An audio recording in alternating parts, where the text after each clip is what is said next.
for the Aging Cooler and does some podcasting now and then. But he's a beacon of positivity in the fantasy community. My guy, Mike Fiaella. Mike, thanks for coming to the show and welcome back, man. Oh, I'm happy to be back. I had a blast last time, so I was happy that you invited me back so we can talk about your favorite team tonight. Oh man, just getting it started early. Mike is with the punches. We are talking about my probably one of my least favorite teams in the New England Patriots, but with a handle like at Daddy's Home FF, I would expect nothing less from my guy Mike. Mike, what are you working on these days? Where can people find you? What do you got? What's the biggest project you're working on right now? So I got two big things in the works right now. The first one is I'm writing my latest article for the Aging Cooler, which should be out in the next week or two, and that is Trash Talk 101 with Daddy. So giving people kind of a rundown on how to keep fantasy football interesting. I don't tend to play for big stakes or anything like that, but what I do is I run my mouth to try to get the competition up and running. So writing a little article about that. And the second thing, John, as you know, is I'm working with Sal and the team to help get the SFB Podathon up and rolling for July 5th. So doing a lot of fundraising for that, having some great podcasts like yourself, reaching out, getting involved, and just trying to help the community. I mean, what the fishbowl means to all of us and what it means to the kids and Toys for Tots. I want to make sure that I do my part rather than just playing in the tournament. So I've been lucky enough to be involved with that and see some of the amazing creativity we have in this group with Bob Gilchrist and the SFB AVI makers are doing some wonderful artistic work for the podcast. Obviously, Sal, Kevin, Steve, the Funhouse team will be hosting the show. And then we have some original music from Gabe, Herms, and Zach, who are going to be amazing. When you guys see what comes out, this is going to be the best year yet. And I'm just stoked to be able to do a small part of it. Myself, Dave, Wright, and Dirty Jobs are heading up the fundraising aspect of it. So it's really been cool working on that. And that's taken up a good amount of my time, but, always worth it when you can give to charity like that. Yeah, definitely. And if you're out there listening to this and you haven't gotten involved yet, make sure you do. Make sure you follow the SFB Podathon on Twitter. They have their own Twitter account, and reach out to guys like Mike, like Sal, like Dave Wright, and try to get involved. And so, um, Mike, we continue this AFC East divisional breakdown. The listeners just heard about the Buffalo Bills. So now we're going to talk about the New England Patriots here. So let's recap 2020 a little bit, as painful as it was probably for you. But for the first time since 2000, the New England Patriots finished with a losing record, finishing in a 7-9 for the first time without Tom Brady since 2002. The Patriots had quite a few people opt out last year due to COVID. Overall, it was a tougher year than usual for the Pats. They spent quite a bit of money in free agency, obviously made the decision to address quarterback in the first round of the draft with Mac Jones. Mike, what are the expectations for the Pats as they head into 2021? Honestly, I think the Pats are going to look different than we've seen in the past. And I think what you're going to see is them trying to survive on smash mouth football and defense. So, what I really like what the Patriots did is on the defensive side of the ball, they took what was already above average defense and added some pieces to make it elite. Not to mention, we're coming to the second year of a guy that I'm super excited about, and Kyle Duggar. That kid is a missile out there. Obviously, we have some contract work to do with Stephon Gilmore. That's been the news of the day. But overall, when you're adding Judon to Uche and Winovich, two of our young stars, when you look at Dante Hightower coming back in the middle, our stud defensive middle linebacker, excuse me, you look at that defensive backfield, still putting on a show. Realistically, this team is going to be very difficult to score on. Then what they've done is you're looking on the offensive side of the ball. You're going to have a true quarterback competition that we'll get into in a minute. But you have a really, really stud backfield combination. People can laugh at me all they want. Man, I love me some Damian Harris. We're going to talk about him. We're going to talk about Stevenson, James White coming back to take that pass catching role. And then obviously what we have with the tight ends and the wide receivers trying to piece it together.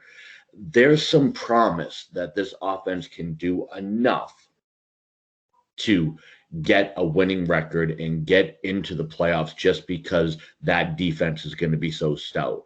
So realistically, the offense just has to be good enough with the team that they're playing right now. You're going to be looking at more of like a Chicago Bears type format than you have the previous Patriots. This isn't going to be the Kansas City Chiefs. This is going to be more 17-10, 24-17 type games this year. And realistically, a bounce or two one way or the other, and this team could flip their record on its head.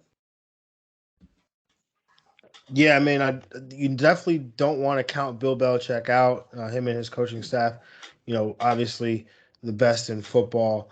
And 7-9 was a bad year, their worst year since 2000, and and that's the Jets just went 7-9 last or 2 years ago. They were 2-11 or 2-11 last year, or 2-14 last year rather. Can't do math today, but so it's just interesting how their worst year is an okay year for other teams. So that's the nicest thing I'm going to say about the Pats today. But let's talk about the quarterback position. You alluded to it before. Mhm. I know I personally had high expectations for Cam heading into 2020. When you look at Josh McDaniels and Bill Belichick and what they obviously tried to cook up for Cam, but just didn't have quite the year. I know I expected for him. He had a down year to say the least. Averaged 177 passing yards per game, had 8 passing touchdowns, 10 interceptions. Did have nearly 600 rushing yards and 12 rushing touchdowns, but he was the QB 16 in fantasy points per game at 17.4 points per game.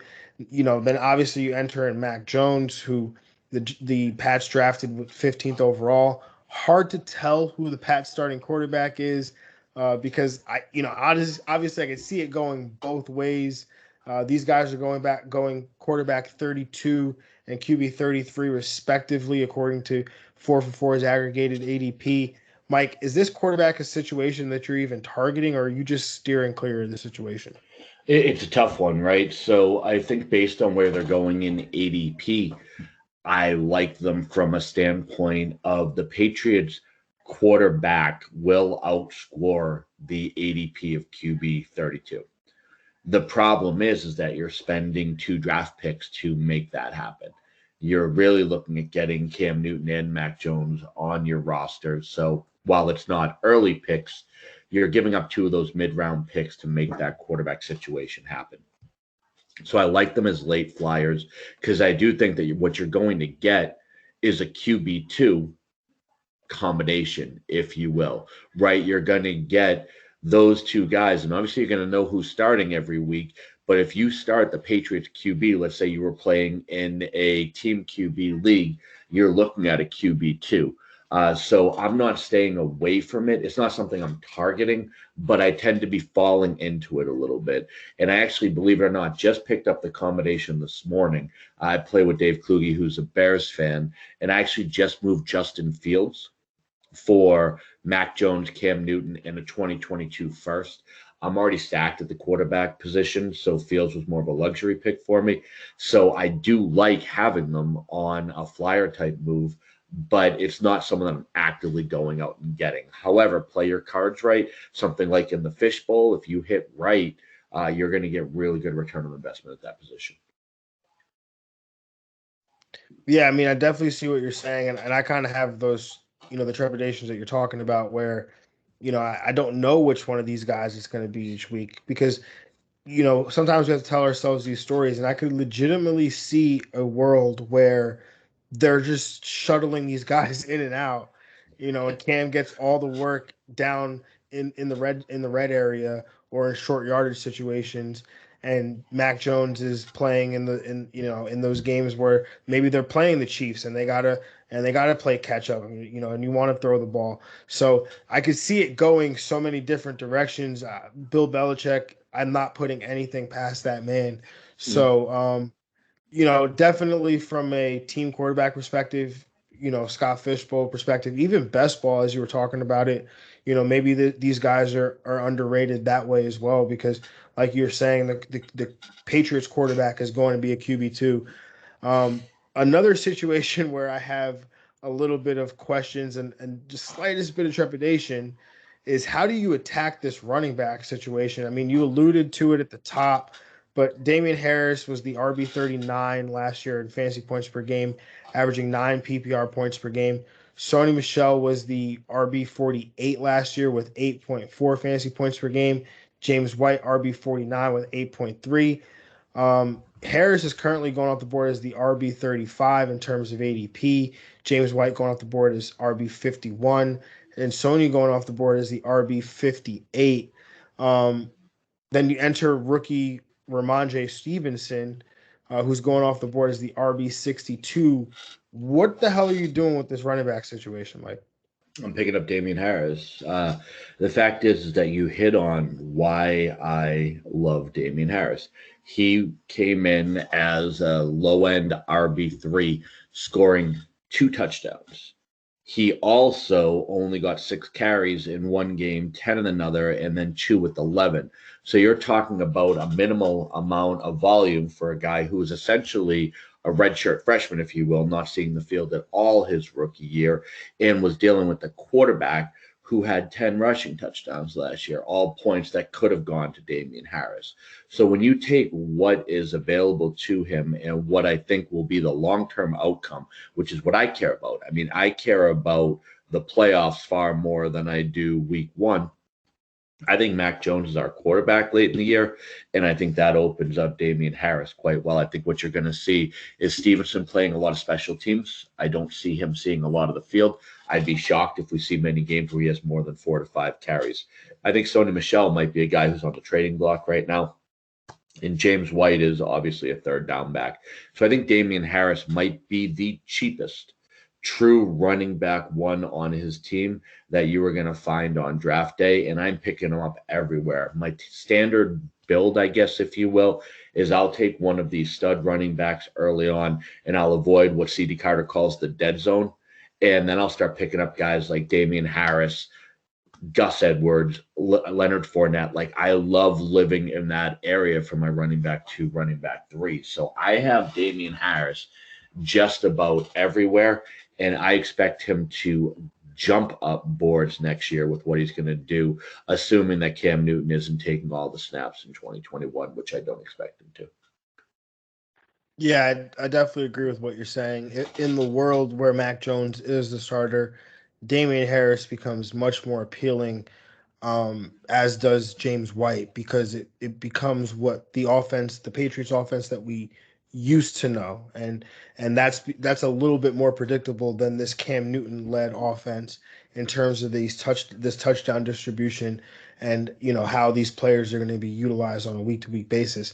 The other area where Mac Jones as a starter makes an impact is at the wide receiver position, and so when you look at how that position is played out, Julian Edelman has since retired after having an injury-riddled 2020 season, and Jacoby Myers actually led the Pats wide receivers in PPR points, averaging 9.5 PPR points per game, but seemingly getting no love in the fantasy community. Did get a blurb today that he seems to be the top receiver in OTAs, but the Pats did also add Nelson Aguilar, Kendrick Bourne via free agency. Aguilar is the top tight end, or the top New England wide receiver in terms of ADP at wide receiver 60. Myers going off the board as wide receiver 88, and Kendrick Bourne going off the board as wide receiver 98. Do you believe there's any value to extract here? Yeah, I mean, there's definitely value. Aguilar in particular is an absolute steal with where he's going. Just like we talked about with Damian Harris, if you make the switch to Mac Jones, all of a sudden that opens up the offense. And Jacoby Myers is going to be sneaky. He's going to be someone you can steal really, really late, borderline free. And, he's going to get, I think, really that kind of hybrid slot type targets along with those tight ends. So I think that honestly, this is going to be another situation like we were talking about with Harris, where I'm not going up my draft board to get these guys, but I'm not going to have to. And they're going to produce value. They're not going to be huge names. And obviously, Cam Newton can't throw has been, quite literally overblown when you look at honestly what's happening with Jacoby Myers. He did just fine with Cam Newton at quarterback last year, getting 7, 6, 5, and 10 targets, and then 6 targets again. Hauling in really solid PPR numbers. You're looking at 8 to 12 points a game for a guy that you're basically spending a 20th round pick on. Why wouldn't you like that type of value? And this is really the problem that I think we get into when we're in the off season, is that I'm on Twitter the same way you are, and everybody wants to talk about, is Cam Akers going to finish top 5? Who do you like more, A.J. Brown and DeAndre Hopkins? But you got to draft 20 to 30 rounds to 35 rounds in the startup, and no one wants to talk about what are you doing at the end. And what I'm doing at the end is I'm picking up targets, which is Jacoby Myers and Nelson Aguilar, and I'm picking up athletes, Albert O, David Njoku, to try to hit on that tight end position. Like, these are what I'm looking for, is who are the targets that people are leaving for me to just snatch up at the end. And these are guys that I'm grabbing. So, yeah, I think to say they have no value has been the popular narrative. And it's downright silly to think that New England Patriots wide receivers are going to put up goose eggs. That's not the way it's going to play. So I'm grabbing these guys damn near everywhere because they're dirt cheap. Yeah, man, definitely from a dynasty perspective, I could definitely see, these guys being undervalued for sure. In terms of redraft leagues, I mean, Nelson Aguilar is definitely a guy who's gonna be still going to be undervalued, but could still, if Mac Jones again, I mean, Cam Newton did deal with some shoulder injuries last year. I just feel like the overall volume of pass plays will go down if Cam Newton is the quarterback. And then it'll be more tight end centric almost, I feel like. And then Nelson Aguilar becomes this occasional deep threat type player. But if Mac Jones is the quarterback, then maybe we're looking at 5, 6 targets a game for Nelson Aguilar, and then Jacoby Myers working out of the slot. From a dynasty perspective, though, there's one guy I want to ask you about, because he's a guy that has my attention. If there's anything that listeners would know about me, people to know about me, I really have a thing for two-way players. And so Gunnar Olszewski, former college DB. Yep. Is there anything there, like, am I grasping at straws here? Well, there's a player that I absolutely love, man. I mean, what's not to love about Gunnar O? He was the best player on the field a couple times last year. However, no, there's nothing there from a fantasy perspective.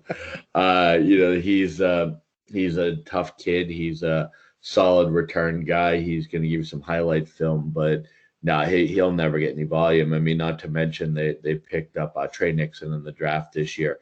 You mentioned Kendrick Bourne. Yeah, Gunner is a special teams guy. He is a Bass Pro Shop hero, and I love him to death. But no, he doesn't belong on any rosters, unfortunately. Darn. All right. Well, that's one less New England Patriot that I have on my teams going forward. Oh, and by the way, I know you have the Dolphins coming up next, so you can let Troy know I said this. Nelson Aguilar is just discount Will Fuller when you're in your draft. So if you're looking for a guy whose quarterback might not be able to reach their deep threat, it's the same dang player. It's just 10 rounds later. So I'll take I'll take Aguilar where he's going as opposed to reaching for Fuller, because they're the same player. I'll definitely be sure to let him know that. I have my reservations about Tua, but I'll save that for the next segment of the podcast. Let's talk about this tight end group, Sure. Mike. And Jonnu Smith, Hunter Henry, both get big time deals, $12.5 million per year with the New England Patriots. Both guys underwhelmed a little bit last year on their previous teams, but New England obviously decided to invest in both of them.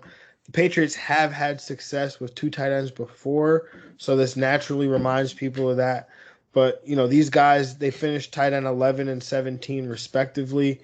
Going off the board is tight end 16 and 15 respectively in redraft ADP according to 4for4.com. Can both of these guys finish as top 12 quarterbacks, or would it be foolish of us to think that that would happen?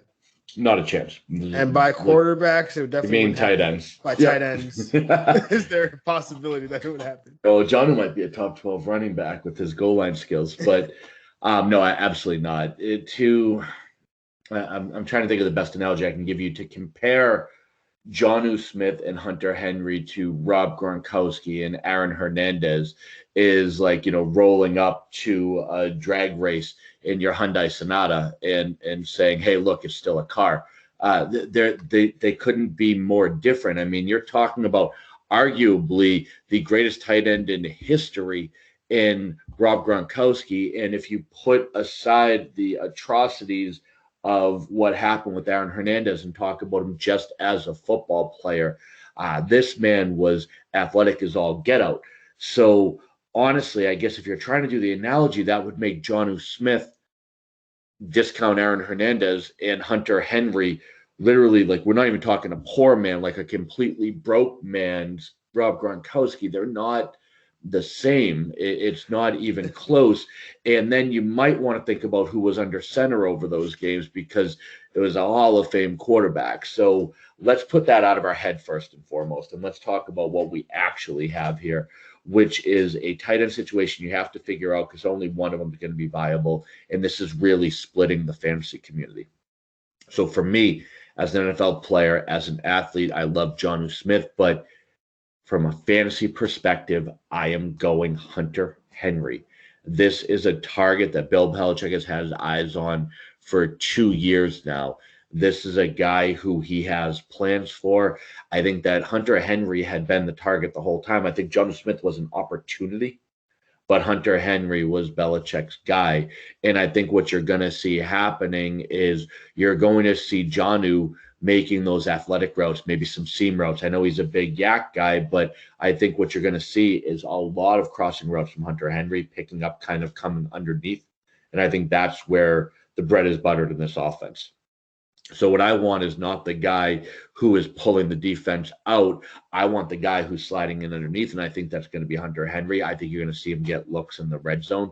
So while I think personally Jonnu Smith is a better player at this stage of his career and a better athlete, I think when you look at the Josh McDaniels offense, when you look at the way this team is going to run, I think Hunter Henry is going to be more reliable. Now, that said, I'm not certain that either of them are going to give you top 12 production. That's going to come down to touchdowns. And the problem is when you get outside of your top 5 or 6 tight ends and you start talking about touchdowns, now the problem arises where you have Jonnu Smith and Hunter Henry both there. You have Damian Harris. You have the possibility of Cam just running it in. That's going to be tough to predict week over week. So this is a situation that, if possible, I am trying to avoid. This is nothing like the old Patriots tight ends where you're going to spend high draft capital on them. This is where, honestly, unless it's best ball, I can't figure it out. And I've been watching this team for 35 odd years now. How do you expect somebody who's just playing fantasy to be able to pick which one's going to go off that day? And you know dang right well that they're not going to care what happened the week before. So you're not even going to be able to go off of, oh, look, Henry got 13 targets last week. That man might be a healthy scratch the next week. Like, this team isn't predictable like that. So there is enough uncertainty that where I'm going to say, if you're going to place your chips, if you absolutely have to lay a bet, for me, it's Hunter Henry. But I would rather be going after a lot of the other tight ends going in that range. I mean, how I'm looking at going for, maybe you strike lightning in a bottle again with a Logan Thomas. Maybe Tunyon can keep up his touchdown efficiency. And then I start looking at, maybe I'm going to roll the dice on some of these young kids, the Komets, the Troutmans, Irv Smiths, like those types of guys that are all going in that tight end 12 to 10 to 15 range, via ADP. Why am I going to go for a team that has 2 at the disposal? And also, we still have to keep an eye on, where is Zach Ertz going, right? Like, if he lands maybe with the Colts, that might be a guy that I'm more comfortable with getting volume than what we've seen from these two. So Yeah, I don't love it. I was hoping that during the free agency they would both go their separate ways and give us two more viable tight ends, but since they didn't, I'm kind of out. Yeah, no, definitely see what you're saying. It's tough to, especially with two guys as talented, they just cannibalize each other in terms of the targets, the opportunities, the touchdowns. I think, you know, the one thing that I think is to Hunter Henry's advantage is the fact that Jonnu Smith is better at things than Hunter Henry, Yeah, like blocking, So yeah, uh, Hunter Henry's going to be used as this big receiver type, so that I think gives him the slight edge over Jonnu Smith. Um, but Mike, before I let you go, obviously appreciate your time, but I got to ask you one question. mm-hmm. How is this division breaking down? Where are the Pats finishing?